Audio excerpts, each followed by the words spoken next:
بسم اللہ الرحمن الرحیم۔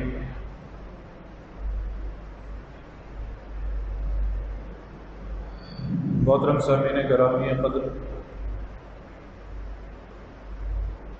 آپ حضرات کے سامنے تقویٰ کے متعلق چند گزارشات گزشتہ روز عرض کی تھی۔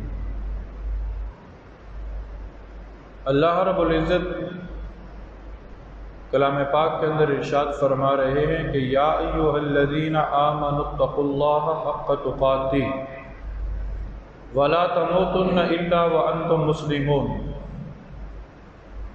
اے ایمان والو، اللہ سے ڈرتے رہنا جس طرح اللہ سے ڈرنے کا حق ہے۔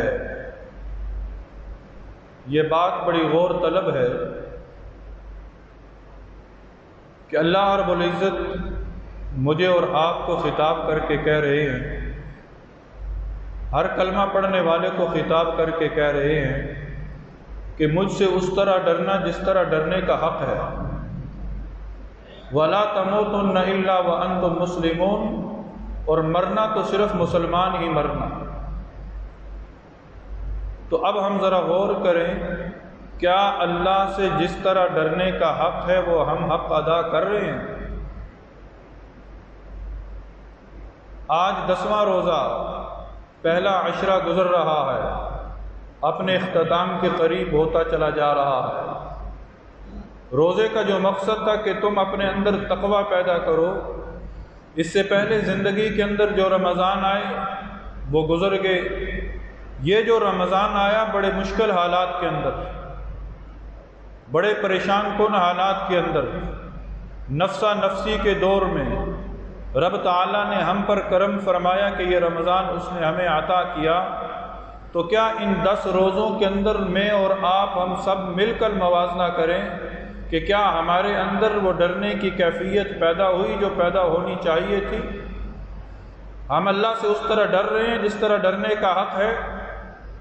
ایک وائرس پیدا ہوا، اس وائرس سے ہمارے اندر اتنا خوف پیدا کر دیا گیا کہ ساری دنیا کی معیشت بند کر دی گئی، ساری دنیا کے رابطے منقطع کر دیے گئے، گھروں سے نکلنا بند کر دیا گیا، یہاں تک کہ دینی مراکز کو بند کرنے کے اعلانات ہونے لگے۔ کیوں؟ کہ وائرس کا ڈر ہے، وائرس کا ڈر ہے۔ ایک وائرس سے تو اتنا خوف پیدا ہوا، کیا اس وائرس کو پیدا کرنے والے کا خوف ہمارے دل کے اندر آ رہا ہے؟ ایک وائرس سے تو ہم اتنا ڈر رہے ہیں۔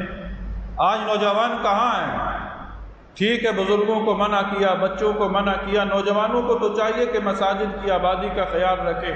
آج نوجوان مساجد کی آبادی تو درکنار روزہ رکھنے کے لیے تیار نہیں ہے، روزہ رکھنے کے لیے تیار نہیں ہے۔ ایسے حالات کے اندر بھی روزے چھوڑے جا رہے ہیں۔ پھر آپ خود فیصلہ کریں کہ ہم ادھر بیٹھ کے دعائیں مانگتے ہیں، باہر نکلتے ہیں وہی غیبت ہے، وہی چغلی ہے، وہی بہتان ہے، وہی جھوٹ ہے، وہی بد نظری ہے۔ دعائیں قبول کیسے ہوں گی؟ حالات سازگار کیسے ہوں گے؟ حالات کے اندر تبدیلی کیسے آئے گی؟ رب تعالیٰ قرآن مجید کے اندر ارشاد فرماتے ہیں ان اللہ لا یغیر ما بقوم حتی یغیروا ما بانفسہم۔ میں اللہ تم سے کہہ رہا ہوں کہ میں اس وقت تک کسی قوم کی حالت نہیں بدلتا جب تک کہ قوم کو خود اپنی حالت کے بدلنے کا خیال نہ ہو۔ جو قوم اپنے حالات کو بدلنا ہی نہ چاہے، ایسے حالات کے اندر بھی ہم اپنے آپ کو بدلنے کے لیے تیار نہیں ہیں۔ ایسے حالات کے اندر بھی ہم اپنے ذوق اور شوق کے تیوروں کو بدلنے کے لیے تیار نہیں ہیں۔ چاہیے تو یہ تھا کہ مساجد کی رونقیں دوبالا ہوتی۔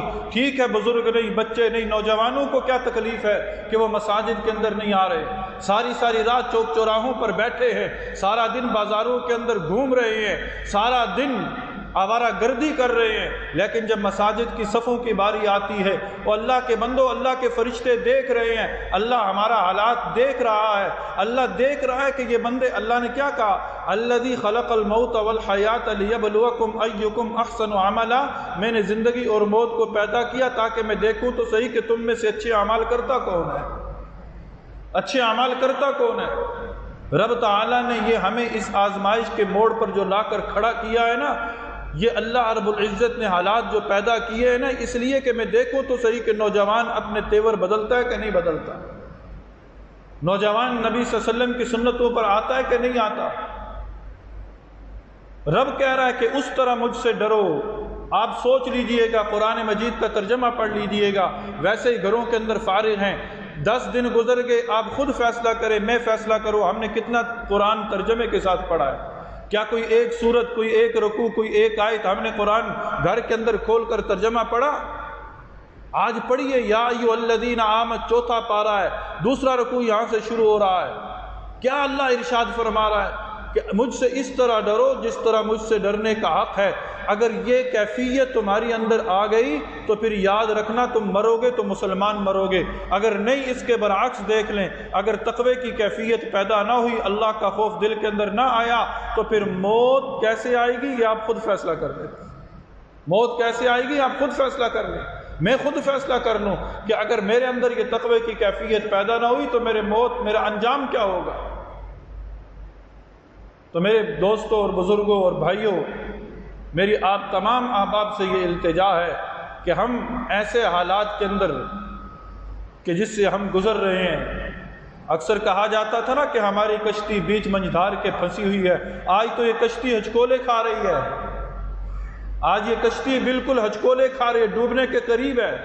اگر اس کشتی کو ہم بچانا چاہتے ہیں تو ہم اپنی زندگی کے تیور بدلیں، ہم اپنی زندگی کے تیور بدلیں، اپنے اندر اخلاص لے کر آئیں، اپنے اندر خدا کا خوف لے کر آئیں، اپنے اندر نبی کی محبت لے کر آئیں، اپنے اندر شاعر اسلام کی تعظیم لے کر آئیں، اپنے اندر اسلام کی محبت لے کر آئیں، اپنے اندر صحیح معنوں میں شریعت محمدی کی جو تعلیمات ہیں اس کے مطابق جو زندگی گزارنے کے اصول ہیں وہ لے کر آئیں، وگرنہ حالات بدلیں گے نہیں، وگرنہ حالات، یہ دنیا کی کوئی طاقت ان حالات سے ہمیں نکال نہیں سکتی جب تک کہ اللہ نہ چاہے، جب تک کہ اللہ نہ چاہے۔ تو جس طرح وائرس کا خوف ہے اسی طرح رب کا خوف اپنے اندر پیدا کر لیں گے نا تو ہم سارے کے سارے چلتے پھرتے جنید بغدادی بن جائیں گے، سارے چلتے پھرتے شیخ عبد القادر جیلانی بن جائیں گے۔ کہ شیخ عبد القادر جیلانی رحمہ اللہ اور بایزید بستامی رحمہ اللہ اور حضرت علی حجویری رحمہ اللہ یہ ماں کے پیٹ سے ولایت کے درجے لے کر نہیں آئے تھے، یہ اس دنیا میں رہتے ہوئے میرے اور آپ کی طرح چلتے پھرتے انسان تھے، لیکن ان کے دلوں کے اندر خوف خدا منتقل ہو چکا تھا، انہوں نے اس طرح اللہ سے ڈرے کہ جس طرح ڈرنے کا حق تھا، تو اللہ رب العزت نے ان کا نام آج تک زندہ رکھا ہوا ہے اور قیامت تک زندہ رہے گا، قیامت تک زندہ رہے گا۔ آج مجھے اور آپ کو بھی چاہیے کہ ہم اپنے نوجوان دوستوں کو دعوت دیں، جو بزرگ ہیں اپنی اولاد کو دعوت دیں کہ بیٹا تم گھر کے اندر نماز نہ پڑھو، تم جاؤ مسجد میں، تم جاؤ مسجد میں۔ اور اللہ کے بندو، اللہ کے ابراہیم خلیل اللہ سے جب رب نے کہا اپنے بیٹے کو ذبح کر، تو ابراہیم علیہ السلام بیٹے کے گلے پہ چھری چلانے کے لیے تیار ہو گئے۔ اللہ تو نے دیا، تو مانگ رہا ہے، میں تیری راہ میں قربان کرنے کے لیے تیار ہوں۔ آج کے بزرگ کہتے ہیں بیٹا نہ باہر نہ نکلنا، مسجد میں نہ جانا، ہاں بازار کے اندر چلے جاؤ، شاپنگ کے لیے چلے جاؤ، فلاں جگہ چلے جاؤ، فلاں جگہ چلے جاؤ، مسجد کے اندر نہ جانا۔ اللہ کی قسم اگر موت مسجد کے اندر آ گئی، اس سے بہترین موت کوئی نہیں ہے، اس سے بہترین موت کوئی نہیں ہے۔ میں بتا دوں اگر مسجد کے اندر موت آ جائے، اس سے بڑی موت، اس سے بہترین موت ہے ہی کوئی نہیں۔ مرنا تو ہے، کوئی چارپائی پہ مر رہا ہے، کوئی روڈ ایکسیڈنٹ پہ مر رہا ہے، کوئی کہاں مر رہا ہے، کوئی کہاں مر رہا ہے، میں نے بھی مرنا ہے، ایک نہ ایک دن میں نے بھی مرنا ہے۔ رب سے مانگے کہ اللہ مسجد میں موت عطا کر دے، مسجد میں موت عطا۔ تو اس سے جو آج ہمارے اندر کیفیت پیدا ہو رہی ہے نا، باطل قوتیں ہمارے ایمان کی طرف دیکھ رہی ہیں، کہیں وہ قادیانیوں کی ہمت نہ ہوتی، ان کے دوستوں کی ہمت نہ ہوتی کہ وہ اس قانون کو چھیڑتے، وہ دیکھتے ہیں کہ ہم نے مساجد کو بند کیا، مسجدیں بند ہو گئی، لوگ گھروں کے اندر بیٹھ کے وہ آ نہیں رہے۔ اللہ کے بندو، حکومت بھی کہہ رہی ہے نوجوان آئیں، نوجوان آئیں، نوجوان آئیں، نوجوانوں کو تو کسی نے روکا نہیں ہے نا، تو پھر کیوں نہیں نوجوان آ رہے ہیں، کیوں نہیں آ رہے نوجوان؟ یہ اللہ کو کیا جواب دیں گے؟ اللہ کے حضور کیا کل قیامت کے دن کیا صورت لے کر جائیں گے؟ تو اللہ رب العزت کا یہ کلام جو ہے نا، یہ حق اور سچ ہے، برحق ہے، اس سے زیادہ سچا کلام دنیا کے اندر کوئی نہیں ہے۔ اسی کلام کے اندر یہ ارشاد ہے کہ اللہ سے اس طرح ڈرو جس طرح ڈرنے کا حق ہے۔ اس بات کو آج یہ زندگی کے اندر کوئی لمحہ مل جائے، سوچئے گا، میں بھی سوچوں، آپ بھی سوچیں کہ کیا آج ہم اللہ سے اس طرح ڈر رہے ہیں جس طرح ڈرنے کا حق ہے؟ اللہ تعالی ہم سب کو تقوی والی زندگی نصیب فرمائے، اور اللہ رب العزت ہم سب کو تا دم آخر صحیح معنوں میں دین پر استقامت نصیب فرما دے، آمین ثم آمین۔ اللہم صلی علی سیدنا مولانا محمد وعلی آل سیدنا مولانا محمد وبارک وسلم علیہ۔ اللہم ربنا آتنا فی الدنیا حسنۃ وفی الآخرۃ حسنۃ وقنا عذاب النار وادخلنا الجنۃ مع الابرار یا عزیز یا غفار یا رب العالمین۔ خصوصیت سے دعا فرما لیں، عاجزی اور انکساری کے ساتھ دعا مانگ لیں کہ اے اللہ تو نے رمضان عطا کیا، یہ تیرا انعام، یہ تیرا فضل، یہ تیرا کرم۔ مولا اس رمضان کا پہلا عشرہ ہم سے جدا ہو رہا ہے، اے اللہ آج پہلے عشرے کی آخری سحری کھا کر ہم آ چکے ہیں۔ مولا یہ رحمت والا عشرہ ہم سے جدا ہو رہا ہے۔ مولا مغفرت والے عشرے کی آمد ہے۔ مولا حالات سارے کے سارے تیرے سامنے ہیں، کوئی چیز ڈھکی چھپی نہیں ہے، تو ہم سے زیادہ بہتر جانتا ہے نا، تو علیم بذات الصدور ہے۔ اے دلوں کے بھید جاننے والے اللہ، تیری بارگاہ میں تیرے حبیب کی عظمت کا واسطہ دے کر یہ مانگتے ہیں کہ مولا تو ہمارے حال پہ رحم فرما دے، کرم فرما دے، فضل فرما دے، اور مولا کائنات اس آزمائش سے ہم سب کو نکال دے۔ اے اللہ ان حالات کو رحمت کے اندر تبدیل فرما دے۔ اللہ مساجد کو آباد فرما دے، اللہ مساجد کی رونقوں کو آباد دوبارہ اے اللہ رونقیں بحال فرما دے، اے اللہ مساجد کی رونقوں کو بحال فرما دے۔ اے مولا یہ مسجدیں پکار رہی ہیں، کہاں گے نمازی؟ رمضان کے اندر تو نمازیوں سے مسجدیں بھری ہوتی تھیں۔ مولا کائنات آج یہ مساجد، یہ تیرے اللہ کعبہ کی بیٹیاں، اللہ یہ کعبہ کی بیٹیاں ہیں، یہ پکار رہی ہیں مولا نمازی کدھر گئے؟ اے اللہ آج کے نوجوان کو مسجد کی طرف راغب فرما دے۔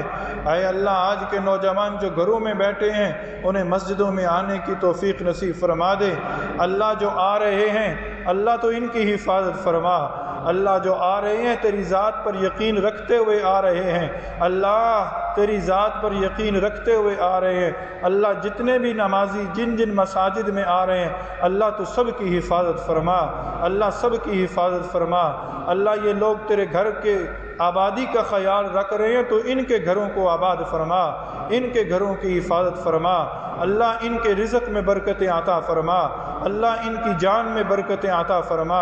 اے مولا، اے مولا تجھ سے مانگتے ہیں، صبح کا وقت ہے اللہ، والفجر ولیال عشر، والفجر تو نے فجر کے وقت کی قسم کھائی ہے۔ مولا تجھے اسی قسم کی عظمت کا واسطہ کہ مولا تو ہماری التجاؤں کو قبول فرما لے، اللہ ہماری مناجات کو قبول فرما لے، اور اللہ ہمارے حال پہ رحم فرما دے، کرم فرما دے، فضل فرما دے، آمین ثم آمین۔ وصلی اللہ تعالی علی خیر خلقہ محمد وعلی آلہ واصحابہ اجمعین وبرحمتک یا ارحم الراحمین۔